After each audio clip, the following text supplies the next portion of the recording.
तो लीजिए प्यारे विद्यार्थियों, आप सब लोग कक्षा 9वीं के हिंदी विषय के पेपर का मिलान कर लीजिएगा। पेपर बिल्कुल वैसा का वैसा ही आया था जैसा कि मैंने आपको बताया था। आप सब लोग इसको देख लीजिएगा। 915 401 कोड का पेपर आपका ये था, पूरा का पूरा कक्षा 9वीं वार्षिक परीक्षा 2024 का। टोटल इसमें 23 क्वेश्चन पूछे गए थे, 75 नंबर का पूरा क्वेश्चन पेपर था। तो आप सब लोग अपने पेपर का मिलान कर लो, जिससे कि आपको ये पता चल जाए कि आपकी वार्षिक परीक्षाओं के पेपर में कितने नंबर आएंगे। जी हाँ प्यारे विद्यार्थियों, आज हम यहाँ पर आपके 30 नंबर के वस्तुनिष्ठ प्रश्नों का मिलान करके देखने वाले हैं। और देखिएगा यहाँ पर मैं आपको बता दूँ, मेरे द्वारा आपको कक्षा 9वीं के समस्त विषय के पेपर बताए जा रहे हैं, मगर आप लोगों को मैं पहले ही बता दूँ कि आप लोग वीडियो को पूरा देख कर जाया करो और सभी वीडियो को देख कर जाया करो। देखो ये पेपर मैंने आपको पहले ही बता दिया था, पूरा का पूरा पेपर आपका वैसा का वैसे ही आया है जैसा कि मैंने आपको बताया था। तो आप सब लोग अपने पेपर का मिलान कर लीजिएगा, जिससे कि आपको ये पता चल जाए कि आपकी वार्षिक परीक्षाओं के पेपर किस प्रकार से आ रहे हैं। पूरा का पूरा मैंने आपको बताया था ना, पेपर वैसा का वैसा ही पेपर आया है। आप सब लोग अपने पेपर का मिलान कर लो, जिससे कि आप सब लोगों को ये पता चल जाए कि आपके वार्षिक परीक्षा में कितने नंबर आएंगे। तो देखो सबसे पहले आप लोग यहाँ से अपने पेपर का मिलान कर लो। देखो प्रश्न नंबर 1 सही विकल्प का चयन करके लिखना है। पहला क्वेश्चन, आचार्य रामचंद्र शुक्ल ने हिंदी पद्य साहित्य को विभाजित किया, 4 कालों में विभाजित किया था। तो अगर आप लोग ये लगाकर आए होंगे ना, तो बिल्कुल सही है आपका ये। और उसके बाद में अगला देखते हैं क्या लिखा है। कृष्ण और कृष्ण भूमि के प्रति इस कवि का अनन्य समर्पण भाव व्यक्त हुआ। तो देखो इसमें अगर आप लोग रस का लिख कर आए होंगे ना, तो ये भी बिल्कुल आपका सत्य है, ठीक है ना। अब अगला क्वेश्चन देखते हैं क्या पूछा गया। रस को कहा गया है, तो देखो रस को काव्य की आत्मा कहा गया है। अगर आप लोग काव्य की आत्मा लिख कर आए होंगे तो ये भी बिल्कुल आपका सही है, ठीक है ना। अब अगले क्वेश्चन का मिलान करते हैं। तो देखो अगला क्वेश्चन, रंगीला शब्द में प्रत्यय है। तो देखो रंगीला शब्द में ईला प्रत्यय है, कौन सा, ईला। उसके बाद में अगला क्वेश्चन, रीढ़ की हड्डी पाठ की विधा है। तो देखो रीढ़ की हड्डी पाठ की विधा क्या है, एकांकी। तो अगर आप लोग एकांकी लिख कर आए होंगे ना, तो ये बिल्कुल आपका सही होगा।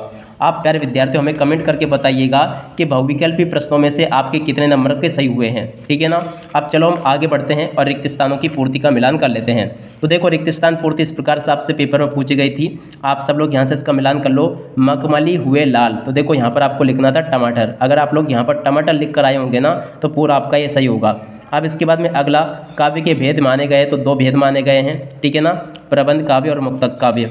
उसके बाद में अगला देखें, कविता के शाब्दिक अनुशासन का नाम है छंद। अगर आप लोग इसमें छंद लिख कर आए होंगे तो ये भी आपका सही है।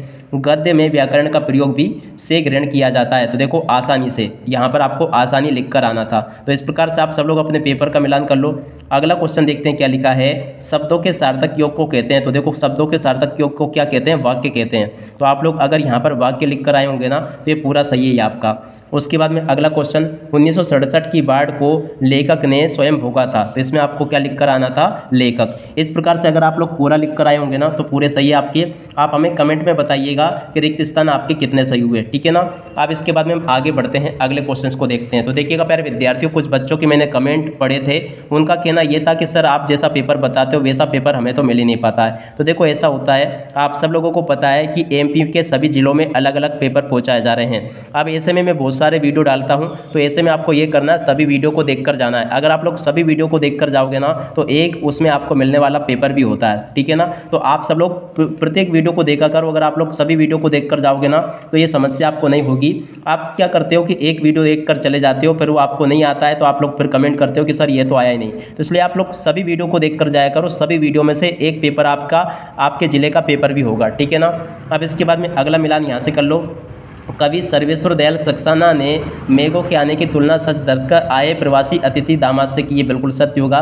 चंद को पढ़ते समय आने वाले विराम यति कहलाता है, ये भी सत्य होगा। डांडे तिब्बत की सबसे खतरनाक जगह है, ये भी सत्य है। जूरी कांची के दोनों बेल पचाए जाती के थे, ये भी सत्य होगा। आग तत्सम शब्द है, यह असत्य हो जाएगा। लेखिका मृदुला गर्ग के अपनी नानी को कभी नहीं देखा था, ये भी आपका सत्य होगा, ठीक है ना। तो इस प्रकार से आप लोग मिलान कर लो कि आपके कितने नंबर के सही हुए हैं, और आप लोग कमेंट में जरूर बताइएगा कि ऑब्जेक्टिव क्वेश्चन आपके कितने सही हुए और कितने गलत हुए। जोड़ी का मिलान ऐसे करना था। कबीरदास जी ने भारी आडंबरों का विरोध किया, ये रसयुक्त वाक्य ही काव्य है, आचार्य विश्वनाथ का कथन है। प्रेमचंद के फटे जूते हरिशंकर परसाई से जोड़ी मिल जाएगी। उल्टा शब्द विलोम शब्द से। उपसर्ग की जोड़ी शब्द के आगे से बागलकोट कर्नाटक का छोटा सा कस्बा, ठीक है ना। तो इस प्रकार से आप लोग जोड़ी का मिलान यहाँ से कर लीजिएगा। पूरा का पूरा जोड़ी मिलान मैंने यहाँ से आपको बता दिया। अब इसके बाद में देखो यहाँ से आप सब लोग एक वाक्य एक शब्द उत्तर को देख लोगे। पहला क्वेश्चन, ललद्य की काव्य शैली को क्या कहा जाता है, तो देखो इसको कहते हैं वाक। अगला क्वेश्चन, उपमेय में उपमान का आरोप कौन सा अलंकार कहलाता है, रूपक अलंकार कहलाता है। कहलाता है? सलीम अली की आत्मकथा का नाम the follow of A sparrow इसका राइट आंसर होगा। जिस समास के दोनों पद प्रधान हो वे कौन सा समास होता है? तो द्वंद्व समास होता है। लेखिका मृदुला गर्ग की परदादी ने मंदिर में जाकर क्या मन्नत मांगी? बेटी होने की मन्नत मांगी। ग्रामोफोन क्या है? तो देखो ध्वनि उत्पन्न करने वाला एक यंत्र है, ठीक है ना। इस प्रकार से आप लोग कमेंट करके बताइएगा कि इसमें से आपके कितने नंबर के सही हुए हैं। तो देखिएगा प्यारे विद्यार्थियों, आपके पेपर का पूरा सॉल्यूशन मैंने यहाँ से आपको बता दिया है। और देखिएगा अगर आपने प्रत्येक वीडियो को देखा होगा ना तो पूरा का पूरा पेपर बताया था मैंने आपको, ठीक है ना। देखिएगा दोहाचन की परिभाषा मैंने आपको बताई थी, अनुप्रास अलंकार, खंडकाव्य, महाकाव्य, मंत्र, गद्य की विधाओं के नाम। और उसके बाद में देखो इधर देख लीजिएगा मुंशी प्रेमचंद का जीवन परिचय आ चुका है। और उसके अलावा छोटी बच्ची के प्रति बेलों का प्रेम क्यों मढ़ाया, ये आपके पेपर में आ गया। उसके बाद में देखिएगा ये सभी प्रकार के क्वेश्चंस आपके पेपर में आ चुके हैं, आप सब लोग इनका मिलान कर लीजिएगा। अब इसके बाद के क्वेश्चंस यहाँ से देख लीजिएगा, सभी के सभी क्वेश्चंस आपके पेपर में उसी प्रकार के पूछे गए हैं जैसा कि मैंने आपको बताया था। आप सब लोग इसको देख लीजिएगा। और देखिएगा अब आपका जो अगला पेपर है गणित विषय का, उसका वीडियो भी मैंने डाल दिया है, यहाँ पर आपको एंड स्क्रीन के रूप में नजर आ जाएगा। पूरा का पूरा जिस प्रकार का मैंने आपको हिंदी का पेपर बताया ना, पूरा का पूरा आपको गणित का भी बिल्कुल एकदम असली वाला पेपर बताऊंगा। मगर देखो क्या होता है कि आप किस जगह से देख रहे हो ये हमें पता नहीं है, इसलिए मैं बहुत सारे वीडियो सभी जिले के बनाता हूँ। जो भी पेपर आते हैं सबके वीडियो बनाकर मैं डाल देता हूँ। अब आप सभी वीडियो को देख कर जाया करो। देखो सब वीडियो देखोगे ना, उससे दो काम होगा, एक तो आपकी प्रैक्टिस बहुत अच्छी हो जाएगी और दूसरी बात यह है कि उन सभी वीडियो में से एक वीडियो आपका बिल्कुल असली वाला पेपर का भी होगा, ठीक है ना। तो इसलिए प्रत्येक वीडियो को देख कर जाया करो ताकि आप सब लोग टॉप कर सको। तो देखो इस प्रकार का पूरा मैंने आपको बता दिया। शुल्क मुक्ति का आवेदन पत्र मैंने आपको बताया था, देखो ये आ चुका है। और उसके बाद में देखो ये सभी के सभी क्वेश्चंस आप सब लोग मिलान कर लीजिएगा।